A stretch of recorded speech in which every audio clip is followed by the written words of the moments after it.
Welcome to Fight Island. 3 title fights, Yas Island, Abu Dhabi, on the beach. Just kidding, it wasn't a beach, it was a warehouse / hangar thing. What's up? I'm Andrew, you're tuned into Play Action Productions, and today, we're talking UFC 251.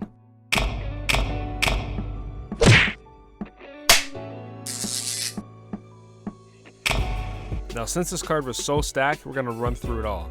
And speaking of running through things, we're going to start with the very first fight, Amanda Heba and Paige VanZant. Now, this went exactly how everyone expected it to go, with Heba ripping through VanZant early in the first round with a submission.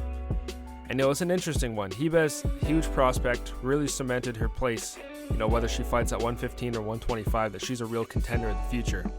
And on the flip side, VanZant gets a lot of hate because, she's very much on Instagram and doing these things outside the octagon. She's had her ups and downs in the octagon, so people think she's gone. And it was her last fight on her deal. I expect her to leave the UFC, sign with Bellator where her husband is. Probably continue to fight once. I hope she stays healthy, but it was not a good look for PVZ tonight. Next up was a rematch of 2 former strawweight queens, Jessica Andrade and Rose Namajunas. Now, if you remember the last fight, Rose, as the champ, was doing great on the feet until she got slammed on her head by Jessica, losing her belt. No belt involved this time, but there was a great fight, actually one fight of the night. Rose won by split decision, and that's exactly how close the fight was. Rose was doing great on the feet, her footwork was incredible, probably the best in the UFC. She honestly looked like a boxer out there. She was bobbing and weaving, sliding in and out, picking and poking her shots. Jessica improved a lot too from the last one. Head movement actually was moving this time, not just keeping in the center. And her clinch work was good, but Rose was also very sneaky in the clinch. Obviously Jessica has that advantage because she's kind of short and stocky compared to Rose. She's taller and a little bit lankier. And those sneaky left knees she was throwing in there to break the clinch up was a great decision. And Rose is really good because when her mind's in the game like she said it was tonight, she's smiling, she's laughing.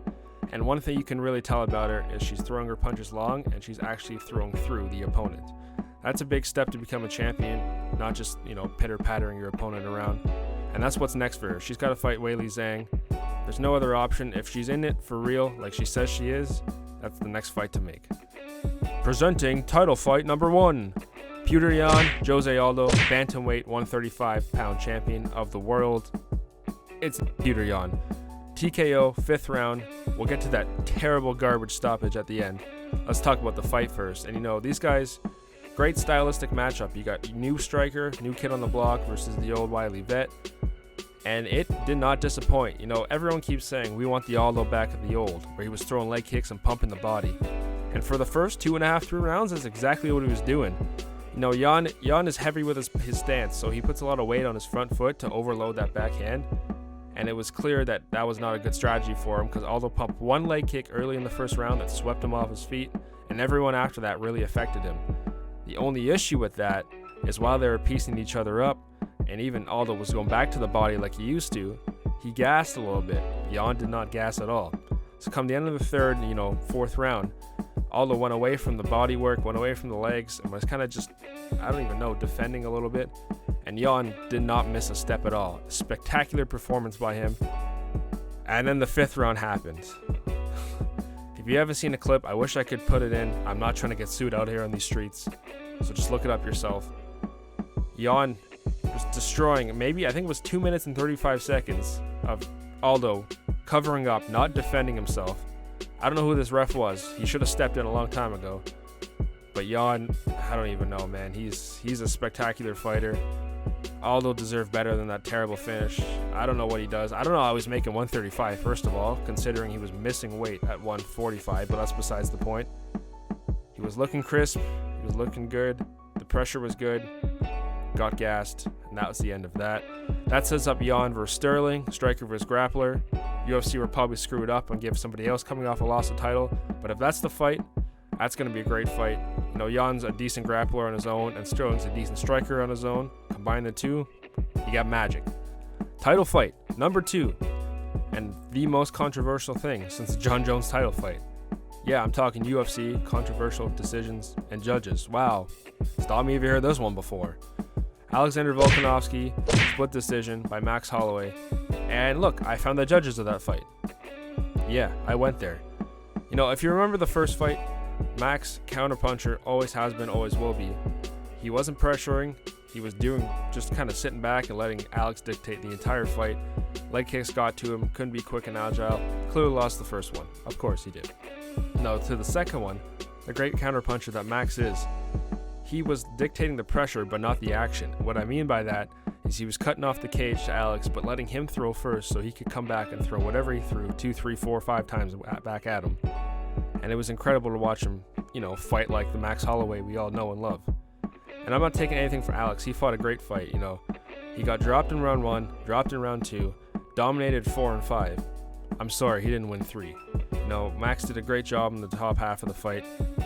Kind of slowed down a little bit, and the judges, I guess, saw it in Alex's favor. I'm not sure how.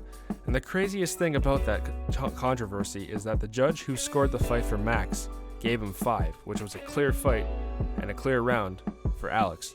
Doesn't make any sense, but either way, super entertaining fight.